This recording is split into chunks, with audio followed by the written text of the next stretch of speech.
Let's bring you some breaking news to you now. And in the past few moments, Dan Jarvis has been confirmed as the new Secretary for Defence, replacing, of course, John Healey. So just in the past few moments, Dan Jarvis confirmed as the new Secretary for Defence. I'm joined now by Deborah Haynes, our Defence editor, and Ali Fortescue, our political correspondent. Deborah, if I can start with you. He was former Security Minister. What more do we know about him? Yeah, so I heard earlier that he was being the name touted around as the new Defence Secretary. Up until now, he's been in the Home Office as the Security Minister, but perhaps more relevant to his new job, he's a long-serving army officer. He's a paratrooper. He served in Afghanistan so knows the military very well from the inside. But clearly, he is stepping in and has obviously agreed to step in at a moment of extraordinary peril.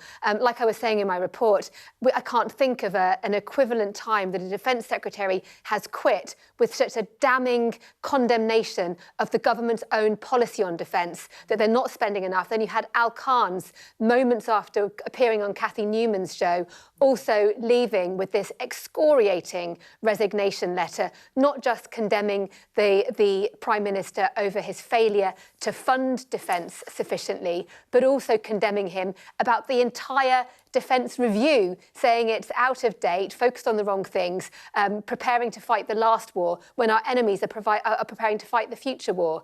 And so he's stepping into these boots or shoes at a time when people will be wondering what commitments he has managed to secure in order to agree to do this job, because presumably this cannot continue. The two top ministers in defence leaving. People are asking already what's going on with the military chiefs. They were very unhappy with the settlement too. There is a huge problem. Can Dan Jarvis fix it? I don't know. And just because you mentioned Al Khan's resignation letter, excoriating, as you said, I think we can bring you bits of that resignation letter. This is what he wrote. A serving minister cannot ask fellow veterans to trust a process he no longer trusts himself. These two failures are the same failure. We ask soldiers to fight for this country.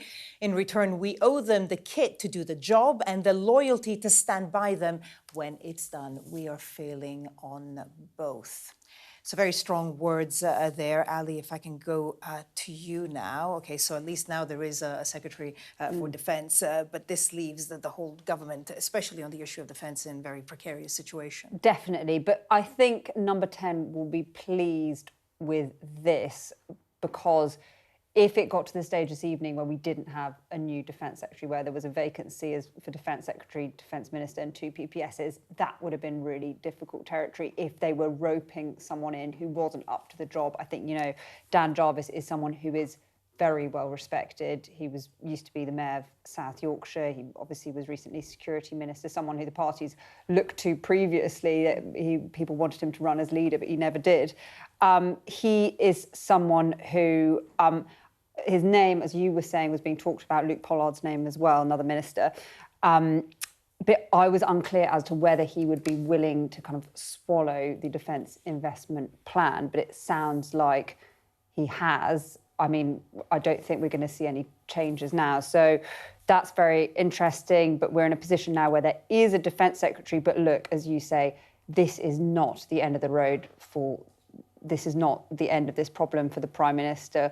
We are in a situation now where there are two backbenchers, Al Khan's and Wes Streeting, who both have said they'd put their name in the hat for a leadership contest. We're in a situation where the Prime Minister has hit the first kind of big test after Wes Streeting resigned, which was a defence investment plan, and he's hit the iceberg. The Defence Secretary, one of the most respected people in government, the most loyal ally, is gone and replaced by Dan Jarvis. They will be pleased with that, but it is not the end of the road. Yeah. And Deborah, back to you. I mean, that letter by Al Khan's, I mean, the words he uses, it's all about trust. How can you ask fellow veterans to trust a process you no longer trust yourself? The appointment of Dan Jarvis, do you think that will give back some sense of trust to the armed forces right now?